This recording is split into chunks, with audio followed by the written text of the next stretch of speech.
जय श्री श्याम। नमस्कार, स्वागत है आपका हमारे अपने चैनल पर। क्या आपने कभी सोचा है कि कुंडली में ग्रहों की एक खास स्थिति होती है, कैसे पूरे जीवन को ये प्रभावित करती है? तो आज हम इसी बात को सीखेंगे, जानेंगे, जिसे शुभकर्तरी या पापकर्तरी योग कहा जाता है। या फिर कहें तो ये योग जो होता है व्यक्ति को बहुत ऊंचाई तक पहुंचा देता है या फिर पूरा जीवन संघर्ष में ही बिता देता है। पापकर्तरी योग।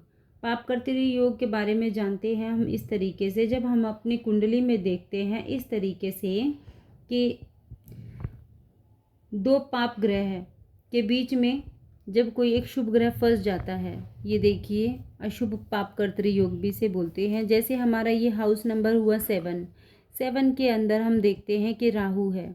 राहु और शनि ये हमारे अशुभ ग्रह हैं। इनके बीच में हमारा शुक्र है जो शुभ फल देता है। इन दोनों अशुभ ग्रहों के बीच में ये फंस गया है, तो ये 7 नंबर, 8 नंबर, 9 नंबर हाउस योग जो हमारा इसका बना है, तो इसका मतलब शुभ ग्रह दो अशुभ ग्रहों के बीच में फंस जाता है, तो इसे अशुभ कर्तरी योग कहा जाता है। इसका मतलब भाव हमारा ये जो है यहाँ पर जो हमारे आयु, मृत्यु भाव, गुप्त रोग इससे रिलेटेड है, तो यहाँ पर इन चीज़ों की ज़्यादा समस्याएं उत्पन्न होगी, क्योंकि यहाँ पर ये जो चेन बना रहा है या शुभ योग की चेन बना रहा है। रही बात इसकी, ये हमारा बिजनेस पार्टनर, लाइफ पार्टनर के सुख देने वाला भाव है, तो यहाँ पर राहु बैठ गया तो यहाँ पर ये सुख भी वंचित कर देता है, तो आगे भी इस तरीके की समस्या उत्पन्न होगी। आइए आप जानते हैं शुभ कर्तरी योग। जब हम कुंडली में देखते हैं कि कोई भी ग्रह 1 बाय 1 एक के बाद एक शुभ ग्रह आपस में जुड़े हैं। अब हाउस नंबर 4 से, भाव नंबर 4 से चंद्रमा बैठा है। चंद्रमा शुभ ग्रह है, बुध शुभ ग्रह है और ये शुक्र ग्रह भी हमारा शुभ है। जब इस तरीके से बारी बारी से शुभ लाइन में जुड़ जाते हैं, तो इन हाउस के जो भी एट्रीब्यूट होते हैं, फल जो मिलने वाले होते हैं, वो हमें अच्छे फल मिलते हैं।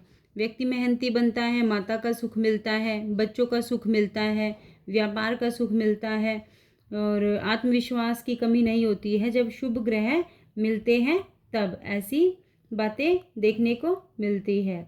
इस तरीके से जब अशुभ कर्तरी योग बनता है तो हमें उस भाव से जुड़े हुए सुख नहीं मिल पाते हैं। तो निष्कर्ष के तौर पर हम कह सकते हैं पाप कर्तरी योग हमेशा बुरा रिजल्ट देता है, अधिकतर ऐसा बुरा रिजल्ट देता है। कंक्लूजन के तौर पर कहा जाए तो उम्मीद करती हूँ कि आपको ये मेरा वीडियो पसंद आया होगा। अगर आपको ज्योतिष, एस्ट्रोलॉजी, न्यूमरोलॉजी, वास्तु और इसी तरह की वीडियोस में इंटरेस्ट रखते हैं तो प्लीज़ मेरे वीडियो को सब्सक्राइब करें, लाइक करें, शेयर करें और कमेंट करें।